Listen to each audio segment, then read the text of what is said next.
I'm going to draw that woman right there in the pink dress using this template here.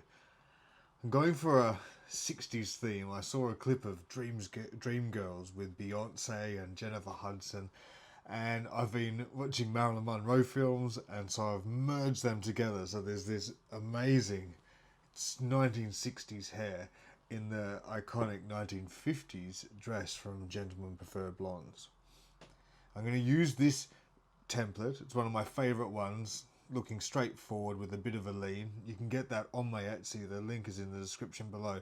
There's all different kind of templates down there, and they're very easy. And I wanted to show you this, how you can just change it a bit. I'm articulating the arm in a different way, but because I have the template, it makes it so much easier to just draw a circle and then point the arm in a different direction to get this pose where you've got the hand up to the mouth. And that pose I used to find so hard to do, but once you've got a figure down, it's much easier than just to move one part than to just draw it all from scratch. I always used to really struggle with putting a hand up to the mouth or holding the sunglasses up to the eyes, things like that. Lovely little poses that I really like, and I find it easier once I've got a template underneath and I can articulate from that. So I'm doing this giant hair, as you can see, and I like to scrape it in. I'm using the 6B pencil here the whole way through of the sketch. And I like to scrape in the hair really roughly first, knowing that it's going to be this huge hairsprayed 1960s thing, this amorphous thing on top of her head, and then I come in with the detail afterwards. But this is one of my favourite hairstyles to draw. So it's inspired by obviously Marilyn Monroe when she sang Happy Birthday to JFK, which is I think in 1962 or 3, so the early 60s. A bit of Dreamgirls in there, a bit of Diana Ross, which is inspired the movie Dreamgirls as well. So it's that real space race age where the hair is just enormous, but we're not in the full 60s yet, it's only the early part. And the dress is obviously, you can see, it's that Marilyn Monroe Gentlemen Prefer Blondes dress in the shocking pink. That colour is called shocking pink, or it could be Hollywood cerise, which is another colour I like. Cerise means cherry in French, so it's Hollywood cherry. It's a fantastic colour. It just pops, and there's a rather large movie out at the moment, if you're watching this later on, called Barbie. Certainly I've been inspired by that, and memories of my sisters and my mum's. My sister's Barbie dolls, which was so much fun, used to sort of tease up their hair and make big hairstyles like this. My mum had a Barbie doll. She still owned it when we were children. There was no teasing of the hair there because there was no hair left. It was just had those weird little stubbles like sprouting weeds on a lawn. I'm sure anyone who's seen that, but in fact there's a character in the Barbie movie a lot like it. That's what Mum's looked like. But then Mum's was a very old Barbie doll. She like it was it was one of the first ones.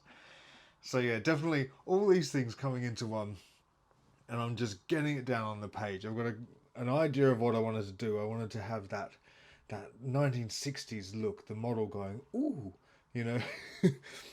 Who was it? I think it was Joanna Lumley talked about when you're modelling in the 60s, you just use the vowels. It was either her or Twiggy, and it's A, E, I, O, U, and this is definitely O, and that's how you get the mouth shapes for the fashion photography back in the 60s when you're jumping around in front of Richard Avedon for Vreeland at Vogue.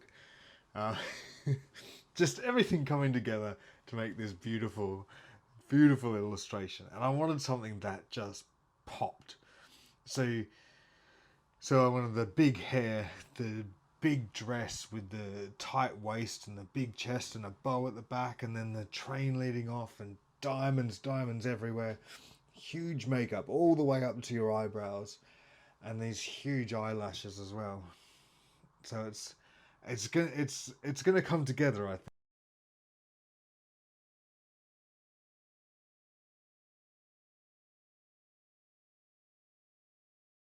I've done the usual. I've come in with the sketch, and now I come back in with the detail. And when I've got an idea in my head that I've been thinking about for a couple of days, I find it quite easy. It's, you know, this is something that I've drawn a million times. This subject and this style.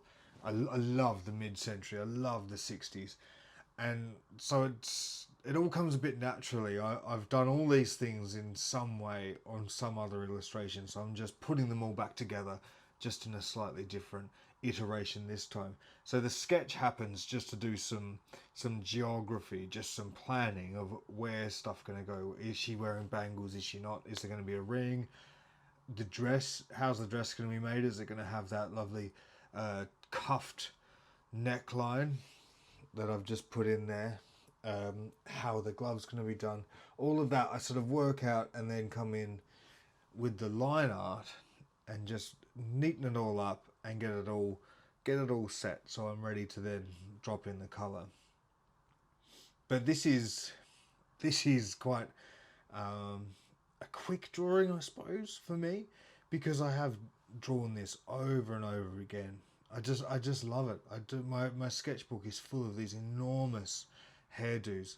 It was one of the first things when I first started drawing, when I was what, 8 or 9, and I would draw these people like you'd see on TV, people like Whoopi Goldberg or Dolly Parton, or these just enormous hairdos, and I loved them. I came from somewhere where no one had enormous hair. No, there was no glamour. I'm sorry to the people I grew up with. There just wasn't. No one wore lipstick, no one wore high heels, no one wore mascara. I lived in the suburbs in Tasmania, in deepest, darkest Tasmania in Australia, where we're all just pretty middle of the road people. There wasn't anyone, no one was doing anything too outlandish. And so then you open these magazines and you see Whoopi Goldberg with this enormous hair, and she's wearing gold boots in Sister Act. She's got that gold purse and a purple bra. Never seen anything like it before in my life. And even though it's the 90s, Dolly Parton was constantly referenced. She was so famous. She was one of the most famous people. There's like Madonna, Michael Jackson, Dolly Parton. They're so famous, and so she influenced my illustrations certainly from the start. And I would be drawing things not like this. In fact, when I go back to look at them, they're quite funny. They've sort of got, instead of a head, they've just got a triangle, and their legs are just like poles coming out, and then the heels. It took me years to draw high heels, but the heels are just sort of sticks coming out of their feet. They're lovely to look at. When I do go back to Australia and I get out my old drawings, it's fun to look back at how I used to do it. That's for sure. But that's where this all comes from, just that love of glamour, because life was void of glamour.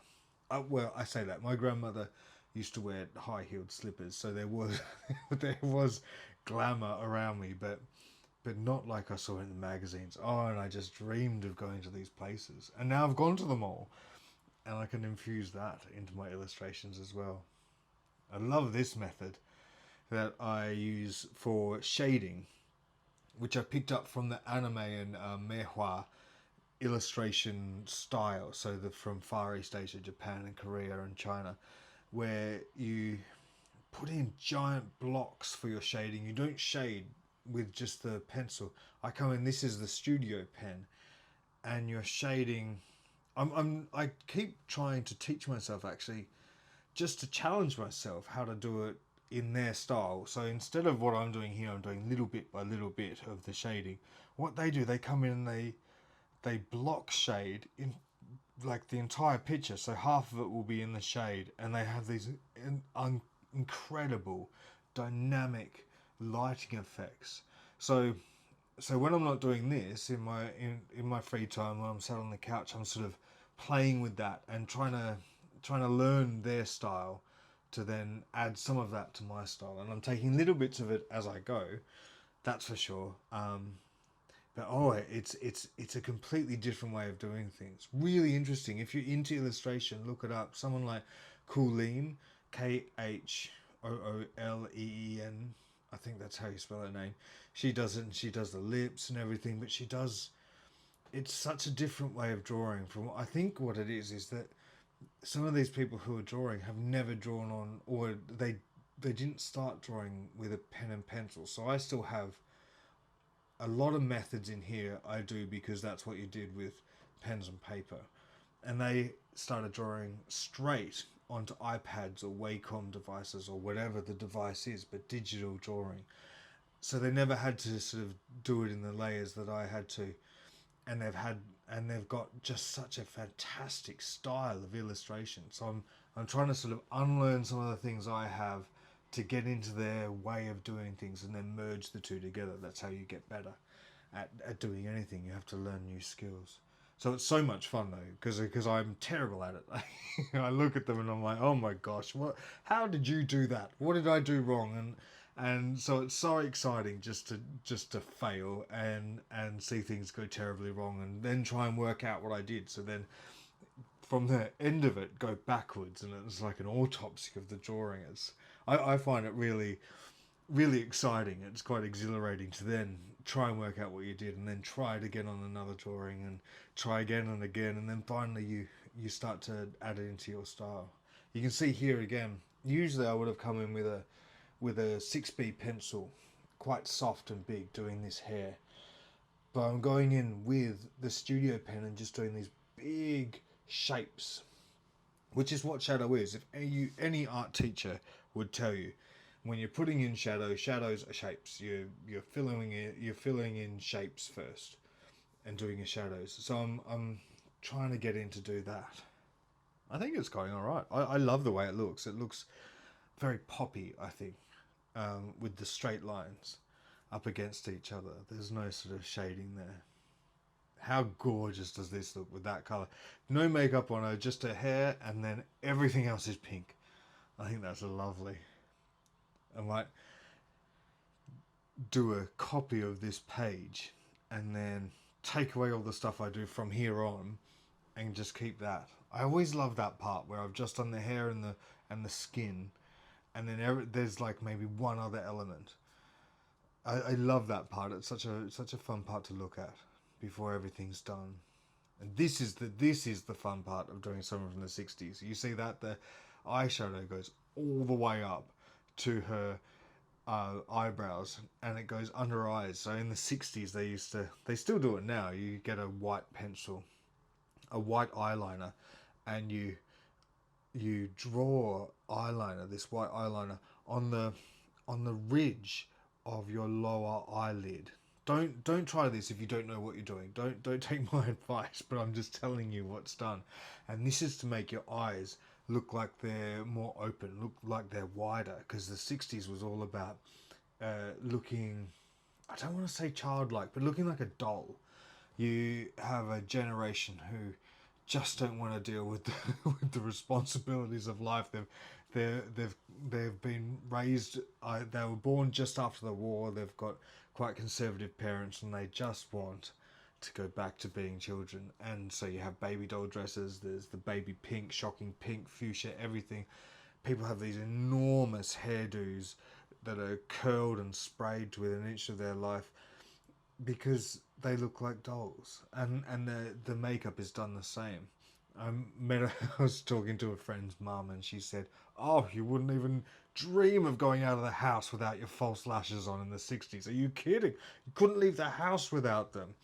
So it was all about the makeup. Women had to be women, and you would draw the corners of your lips up so you always look like you were smiling. It was a very interesting time, I'm sure, to be around. Actually, my auntie told me that in the early 60s, she used to walk out of the house in a skirt, so my grandfather would be okay with that. And then down the street, she would change into a pair of trousers. And then one day he was driving past and saw her in the trousers, and he chased her in the car all the way down the street just to tell her off. So that's the time that we're coming from. Absolutely mad, isn't it? Could you imagine?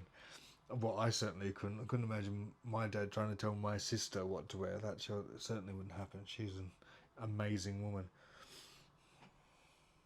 Doesn't that come together? You see that? So you've got these huge 60s eyes, and you draw in this big black pencil to, if you don't have that crease of the eyelid, you just put one in anyway. It doesn't matter, scrape in some black. And the lips are plump, and I'm making the lip, that's why I sound weird now. The lips are plump and they're shiny, and everything looks like a polyester girl, a baby doll, all dressed up with just dress her up however you want and put diamonds on and a dress or an apron, and yeah, it's a whole thing, isn't it?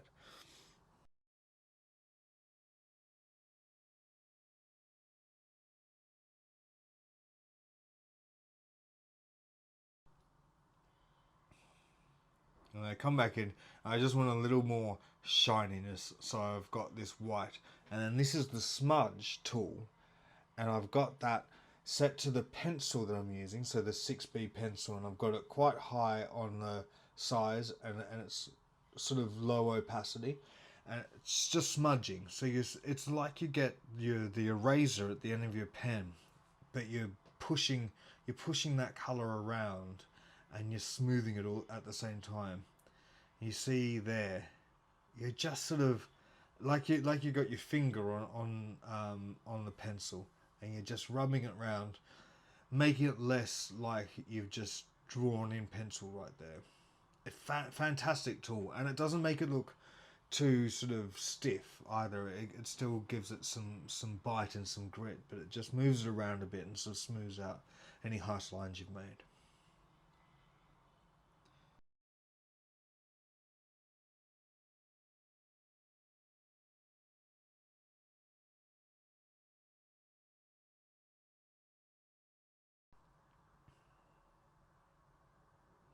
Now, what colour should the dress be? Of course, I was going to go pink. I always thought it was pink, but I was just having a look at those other colours. While I had that pink background, I was like, ooh, could it be blue? Could it be... Yeah, it's like the start of the video clip to Material Girl. Where they're talking about colour, changing the colour of the dress to a blue dress. But no, I think pink's the way to go. Doesn't it look nice with that sepia tone behind? Just makes it easier to colour in, but yeah. So much fun to draw. So pink.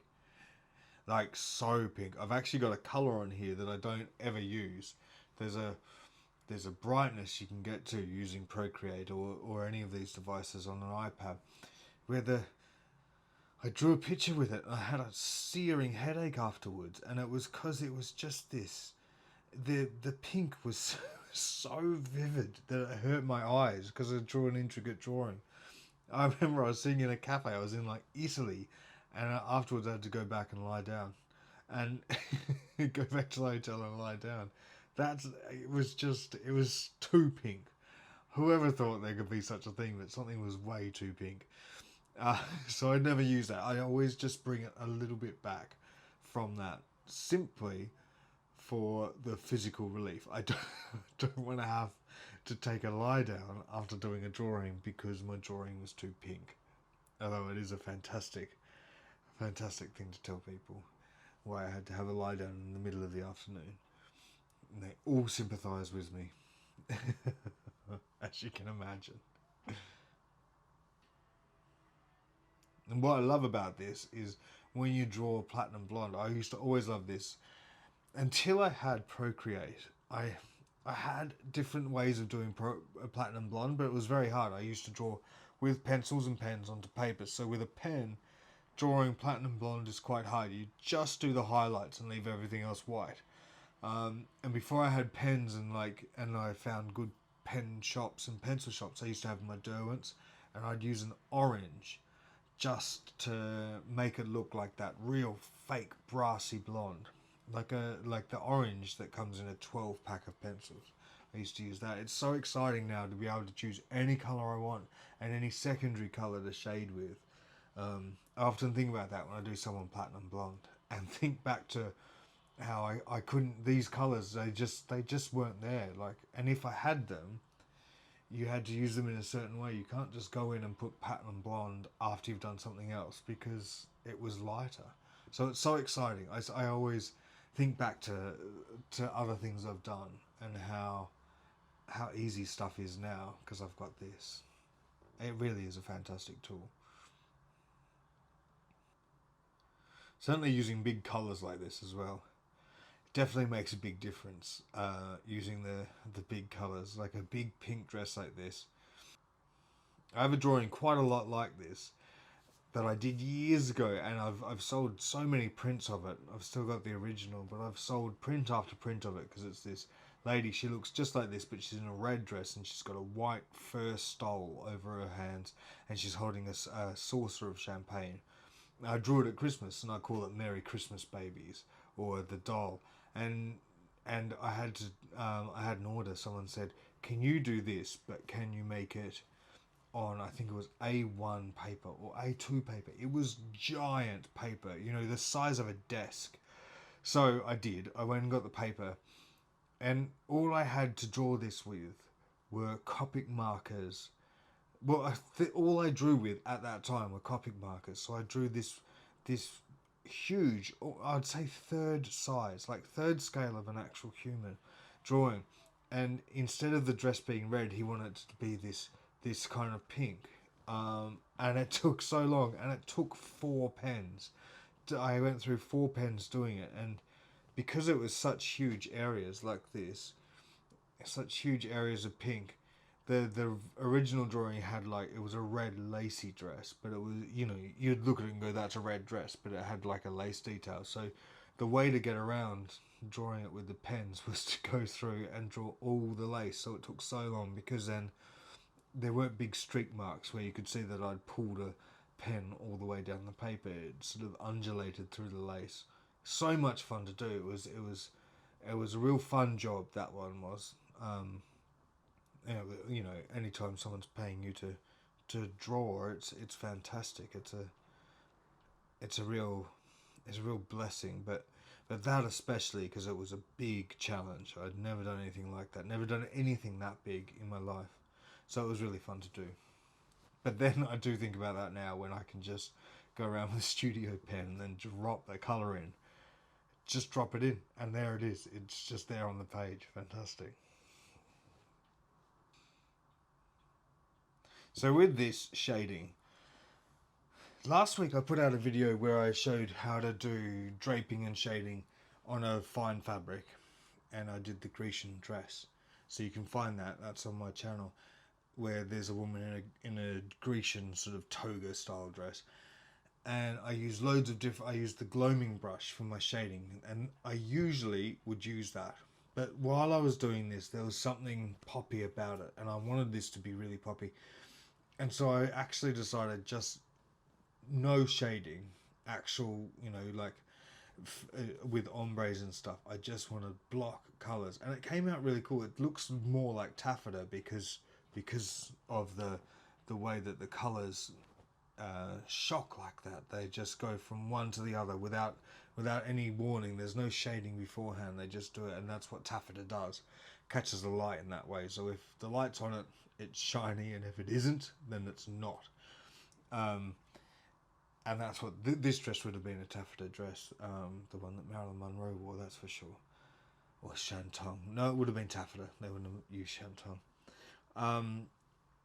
I often see, actually, that it was on a TV show in the UK this morning. Someone wore this dress, dressed up as Madonna, not Marilyn Monroe, and they wore satin. And I always think it looks wrong. I'm a real fabrics nerd. I love fabric, and I've studied it, and I love everything about fabric and their characteristics. But they wore a satin version of this dress, and it's like, oh, it wasn't satin. That's far too shiny. It doesn't work on TV. Always choose a taffeta, and if you can't find a taffeta, don't use something shiny. The dress will do that by itself because of the way it's cut. You don't need to use satin. So there's a little tip for you: if you're going to dress up like this, and you don't want me to get cross at you, then don't wear satin.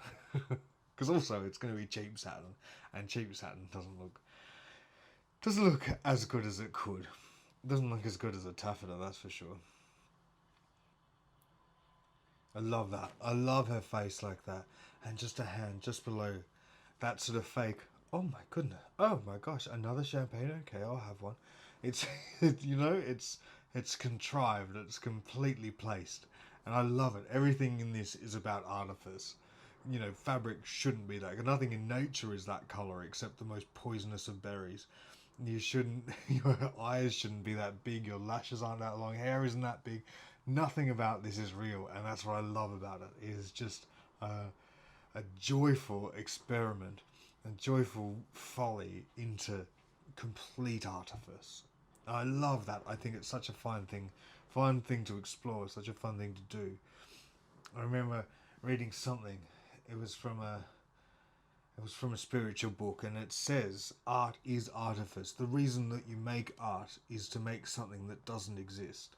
And I like that. When we talk, there's so much photorealism that is fantastic to do, and it's fun to make, and it's a great skill to have to be able to make something photorealistic. But then the point of actual art is to create something that you can't see. Now that we can photograph, we can have any image that we want of someone, but you can't have this. This doesn't exist. So this is what you should create, and that's where fashion illustration, I think, especially, is fantastic. Fashion illustration is about creating a feeling and an emotion, not realism. And I think I've done that here. There's nothing realistic about her. Oh, fantastic! Isn't she gorgeous? I hope you enjoyed watching. I really do. Write to me if you have any questions or you want me to cover something that I haven't covered, and you've got a question about how to do something on Procreate. I'm always ready to, and I'm really excited when someone asks me, because it gives me an idea. The minute I see, oh, how do you do this, I'll think of something straight away, and I'll have an idea to do a drawing. So please write to me. Fabulous.